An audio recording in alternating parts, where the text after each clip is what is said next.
them either.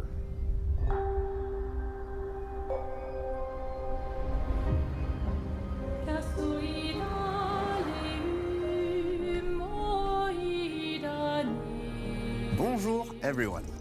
We are Sunfall Interactive and welcome to our nano.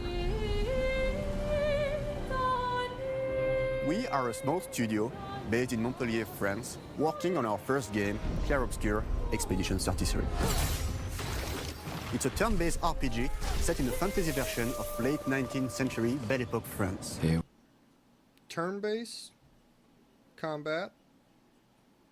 I'm okay with them. So far, I like the way the game looks. I played the hell out of some Baldur's Gate. That's turn-based. That's about the only turn-based game I played. Yeah, this could be good. Here we are. Our grand adventure in game development actually started as a solo passion project. I wanted to create something like the JRPGs with turn-based combat I grew up with and loved, but that fully leveraged the latest tech, refreshed the genre with new features, and took place in a compelling world. I knew I needed help to realize my dream. First, I turned to a programmer I knew would get it. Guillaume and I started trading ideas right away, and that quickly turned into trading files back and forth. Soon, I was creating the first prototypes of the reactive turn-based system, combining real-time offense and defense element, and a cinematic battle camera system. Ooh. Things really clicked when we... See that little QuickTime event?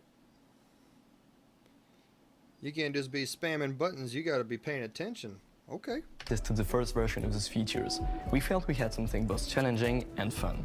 As Tom and I went back and forth and iterated on game elements, a vision started to come together, and I shared it with an old friend from university. Guillaume and I are both passionate gamers, and when he described the project, I quit my job the following week and joined the That was the Frenchest name I've ever seen, I'm just saying. team without hesitation. Because I believe that in video games, success always starts with a strong creative vision. And we had that, defined by three core elements. A story with great emotional depth, gameplay that innovates on the classics we love. See, that looks cool. That And a world that is completely original, beautiful, and immersive. We founded Sunfall Interactive on these tenets. A group of friends with a shared vision and the drive to make something great. This too is your legacy. Core to every great RPG is a compelling story. And Guillaume and I spent 4 years intensively developing and refining ours. And that started with the hook. 67 years ago, a massive slumbering paintress and a monolith appeared with no warning. Once a year, the paintress wakes and paints a number on her monolith, and everyone who has passed that age is erased. Every year, that number ticks down, and everyone dies younger and younger. Expeditions depart to kill the paintress, determined to fight until their final breath, but none have ever returned. Our story follows Expedition 33. Expeditioners, we honor your dedication. Guillaume and I knew early on that we didn't want to focus on good versus evil. What's interesting to us are people who, yes, are flawed, but who care deeply about each other. And conflicts arise because they have different perspectives on what needs to be done. That happens. I'm sorry about earlier.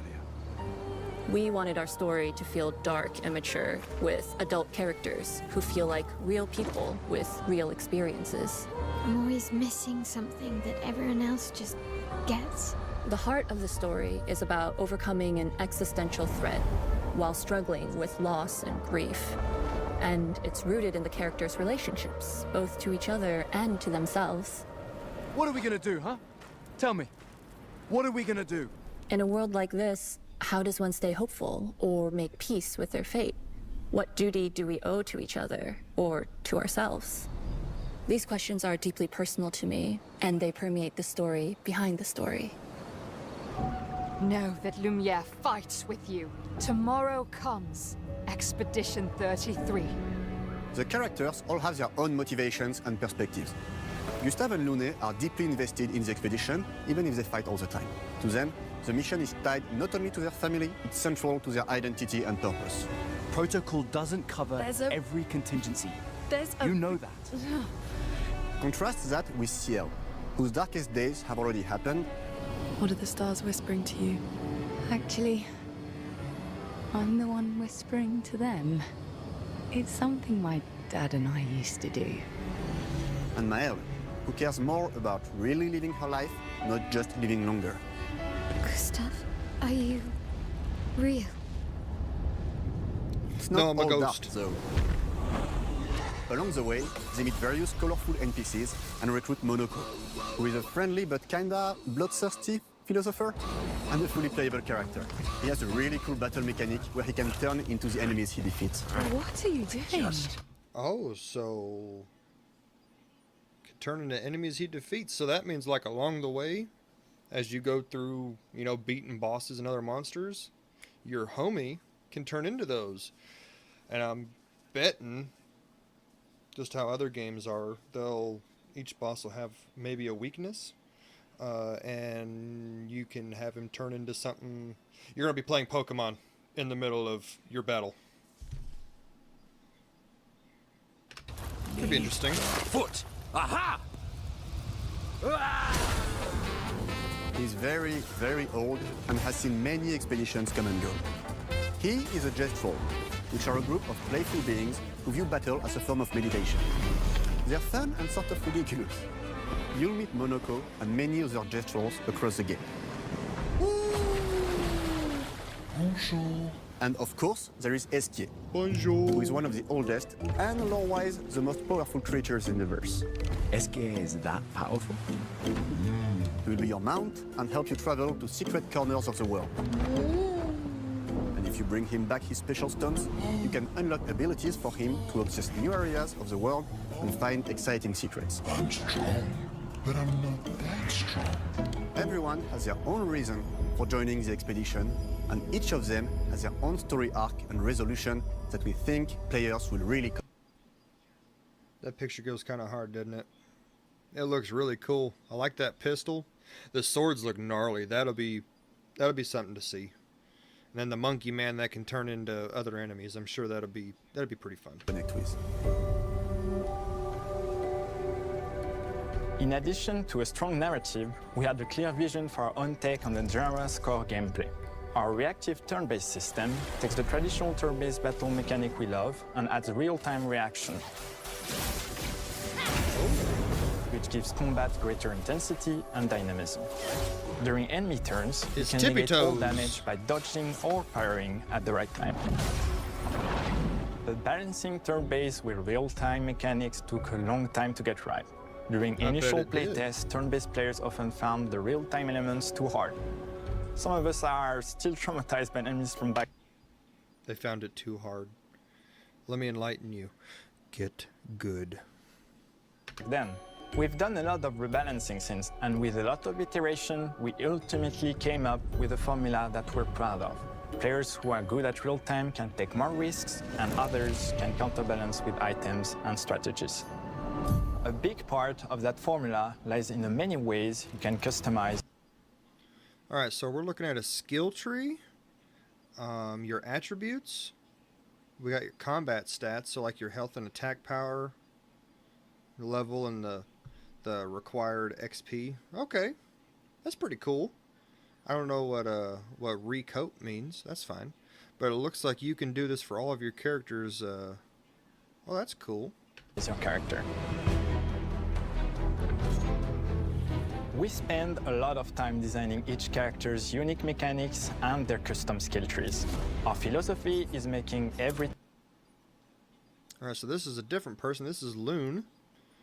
Oh, she has less health than the other person. Rebirth revives an ally within 30 to 70% of health and 2 additional action points. Consumes 3 of those things and 0 action points. Thunderfall, Ice Lance. That sounds dope.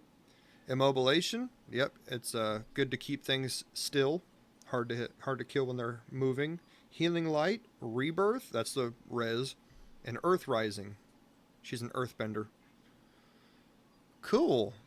We also got Electrify. Oh, she's a firebender as well. She can direct lightning. Lightning Dance. See, I just told you. And then Thermal Transfer. type of playstyle viable so that everyone can have fun with how they play the game. Each character has a unique mechanic. Miles switches between stances which can alternately boost defense or power. I personally like to make Miles the protector of the group, but I'm pretty much the only one at the studio who plays her that way. Most people play her as a glass cannon with Gustav's complementary skills. I, however, don't like how that effect takes up the whole screen. I don't like that. Thinking too much about it, probably. The characters can also equip hundreds. Whoa. Lumina points. Support, energizing burn, energizing break, energizing death. That's what I'm talking about. Rush, heal, parry. Cool. Of passive effects, which in our game are called Lumina. Look at all of them. God, every character has more than 20 unique skills in their skill tree and hundreds of passive effects they can gain through Lumina and weapons. So there are a ton of builds and playstyle to explore. Needless to say, we can't wait to see how you choose to play and what kinds of build you'll design that we probably never even imagined. Very cool.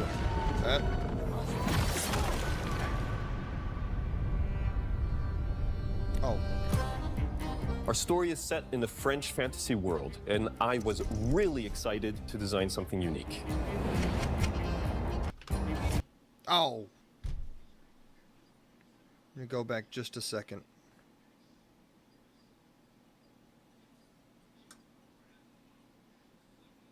Nope, ain't going back. Those images looked really cool.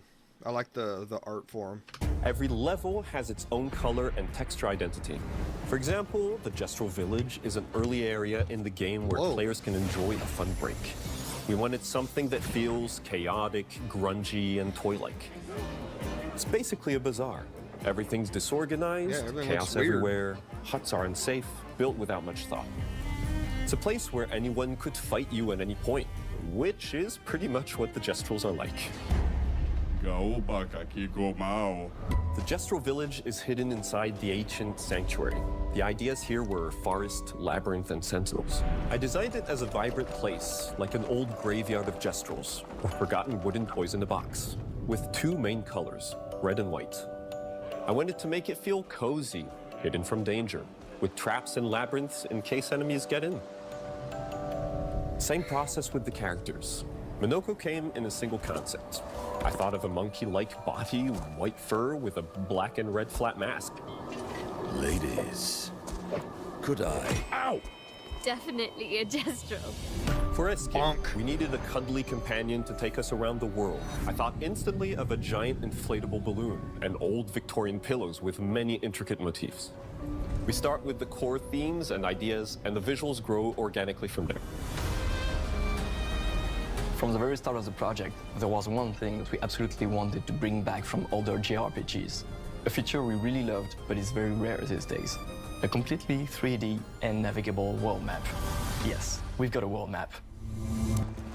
Holy, and it was a real challenge that looks to create, so good, both artistically and technically. And it ended up a lot bigger than we expected. You'll definitely need SK's help traveling around. Here we go. We're super happy with the result, though. If I play this game, I'm turning his voice off. Oh, nope. And you see his arms? He was flapping like crazy. As there's a lot of side paths and entire hidden levels. If you want to fight the toughest bosses of the game, you will have to explore. Good luck. Easy. Easy. We've poured our hearts and souls into this game for the past 4 years. That's why we're delighted to announce that Expedition 33 launches on April 24th on Xbox Series X and S and is available day one with Xbox Game Pass. You can already wishlist the game and follow us for more info. We are super excited to invite you into the world of Expedition 33. We are a small, passionate team, it's our debut game, and we can't wait for you to discover our story, our world, and our take on the turn-based genre. On behalf of everyone at Sunfall, thank you for joining us. Tomorrow comes. Demain viendra. Tomorrow comes. Demain viendra. Demain viendra. Tomorrow comes. What'd y'all think of that? Huh? Man. I might actually play that one. I love the art style. The combat looks super fun. I'm not too crazy about the balloon guy, but he might grow on me. But everything else, it looks fantastic. Let me know what y'all think in the comments below. I might actually play that one if enough of y'all comment on it. Yeah, it looks kind of fun.